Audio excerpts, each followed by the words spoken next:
Juillet 2023 était le mois le plus chaud jamais enregistré sur Terre. Le précédent record était détenu par le mois de juin.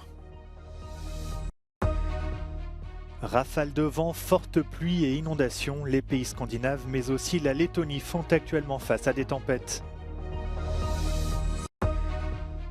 L'équipe de France féminine de football rejoint l'Australie en quart de finale du mondial après un succès 4-0 face au Maroc.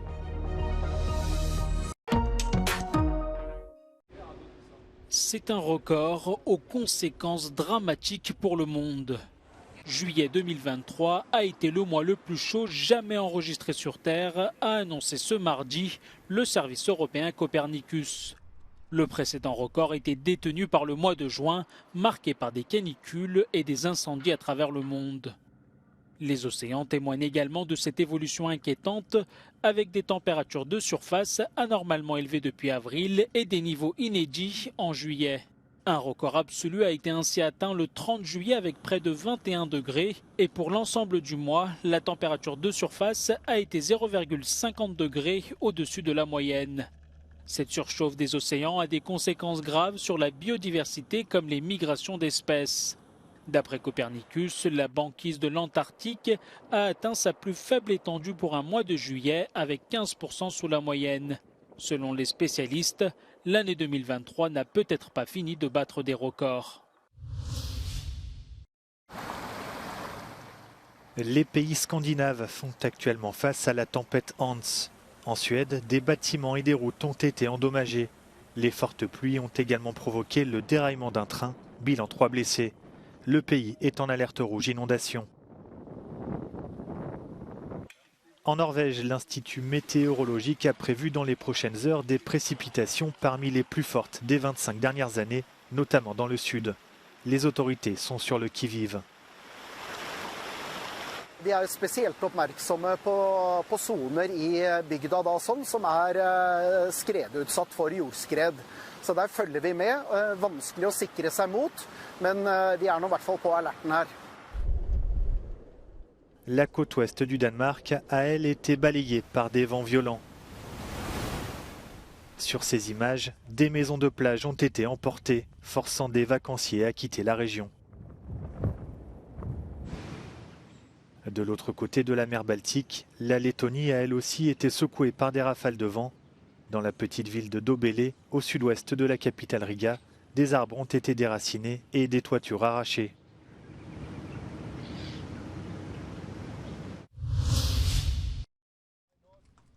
Un sommet sur l'Amazonie au Brésil à partir d'aujourd'hui. 2 jours pour sauver l'Amazonie et sauver ce poumon vert, c'est sauver la planète, selon les organisateurs. Pour le président Lula da Silva, c'est une étape historique vers la déforestation zéro. L'objectif est de préparer d'abord un document conjoint par les pays qui ont des forêts à présenter à la COP28 en novembre prochain aux Émirats arabes unis. Mais la question de l'exploitation pétrolière n'est pas au programme. O petróleo na Amazônia significa extermínio de comunidades inteiras, de vidas, de culturas, de sabedorias, e a gente entende que isso só vai ser possível se a gente defender nossas comunidades, e por isso não ao petróleo, por isso não à exploração nas comunidades. La Bolivie, le Brésil, la Colombie, l'Équateur, la Guyane, le Pérou, le Suriname et le Venezuela tentent de faire de l'Amazonie un terrain d'entente pour les discussions sur le changement climatique. Leurs dirigeants vont mettre à jour le traité de coopération amazonienne signé à Brasilia en 1978 qui prévoit une action commune pour équilibrer protection des forêts et développement économique.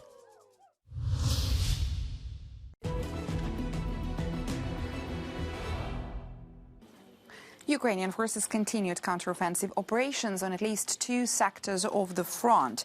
Here in the south, in western Donetsk and eastern Zaporizhia region, in the Berdyansk direction, and also in western Zaporizhia region in the direction of Melitopol. Ukrainian Southern Operational Command spokesperson Natalia Humenyuk noted that Ukrainian strikes on the Chonhar and Gnichisk bridges here were intended to specifically target Russian plans and strategies and inhibit the ability of Russian forces to bring supplies and personnel to the front.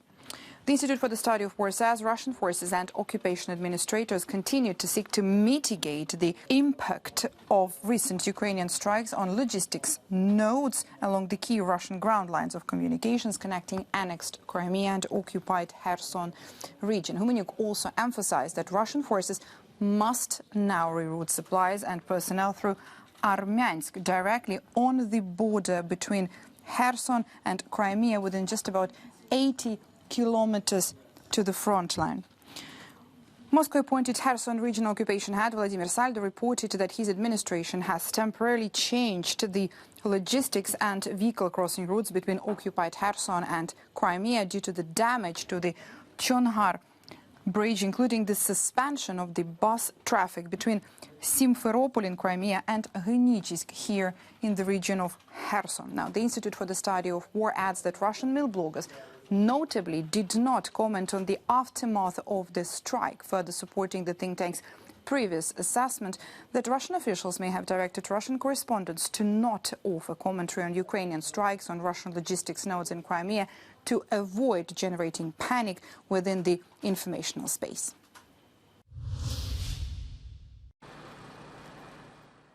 À l'aube, ce mardi, les secouristes s'activent dans les décombres à la recherche de survivants. La veille, 2 missiles russes se sont abattus sur cet immeuble de Pokrovsk, dans l'est de l'Ukraine. Bilan, 7 morts et 67 blessés. Les opérations de sauvetage avaient été interrompues dans la nuit en raison du risque de nouveaux bombardements. Зараз триває рятувальна операція в Покровську Донецької області. Після російських ракетних ударів. Ракети «Іскандер» проти звичайних житлових будинків. Всі наші служби працюють на місці. На жаль, є жертви. Les forces russes affirment avoir avancé de 3 km sur un tronçon de front long de 11 km dans les défenses ennemies en direction de Kupiansk. Cette zone reprise en septembre dernier par les forces ukrainiennes est soumise à une forte offensive russe depuis plusieurs semaines. Et comme pour remettre du baume au cœur à une population éprouvée, l'Ukraine diffuse ces images, le retour de 22 prisonniers de guerre. Ils racontent qu'ils reviennent de l'enfer et seront suivis physiquement et psychologiquement.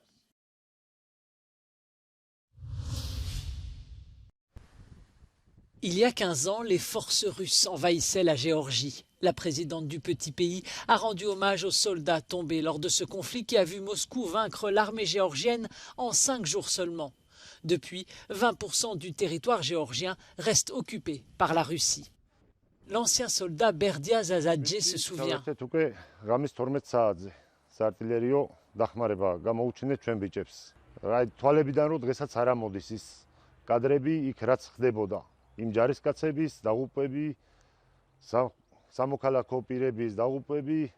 Pendant un affrontement, l'unité de Zazadze est encerclée par les Russes. Le soldat retourne seul au front pour aider un de ses camarades blessés. Pour sa bravoure, il reçoit l'une des plus hautes décorations militaires géorgiennes qu'il remettra plus tard à la famille d'un soldat géorgien mort au combat pour l'Ukraine. Depuis 2021, Berdia Zazadze ne sert plus dans l'armée, il vit avec sa femme et ses enfants dans un village non loin du territoire occupé par la Russie.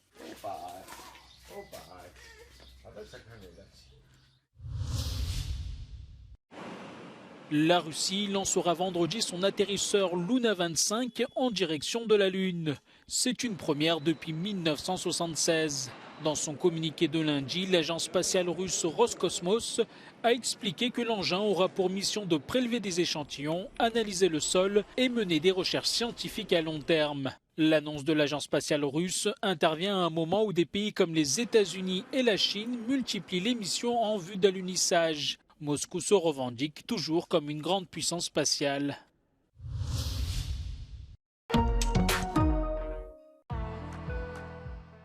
L'équipe de France féminine de football s'est qualifiée pour les quarts de finale de la Coupe du Monde en battant le Maroc 4-0. Les Bleus ont rapidement pris le large dans ce huitième de finale. Elles menaient déjà 3-0 après seulement 23 minutes de jeu grâce à des réalisations de Khadija Toudiani, Kenza Dali et Eugénie Le Sommer. Les joueuses d'Hervé Renard affronteront l'Australie pays hôte samedi lors du prochain tour. De son côté, la Colombie est parvenue à se qualifier pour la première fois de son histoire pour les quarts de finale grâce à son succès 1-0 face à la Jamaïque. Prochain adversaire des Colombiennes, l'Angleterre, championne d'Europe en titre.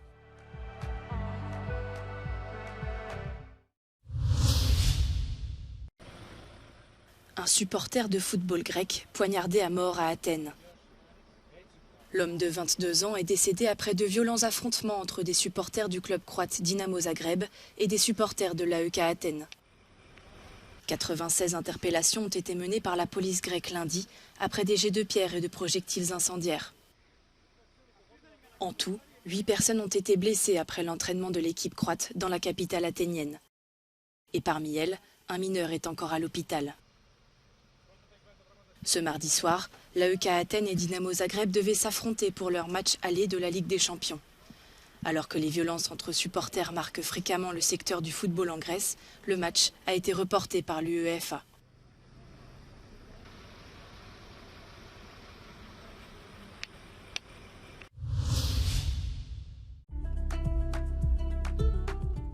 Il était surnommé l'Aigle de Tolède. Federico Bahamontes, premier espagnol vainqueur du Tour de France, est décédé à l'âge de 95 ans. Grimpeur hors pair, il s'était imposé sur la Grande Boucle en 1959 après avoir remporté 2 fois la Vuelta. Le Premier ministre espagnol Pedro Sánchez a salué une figure du cyclisme mondial. La Maison Royale a de son côté déploré la perte d'un héros et pionnier.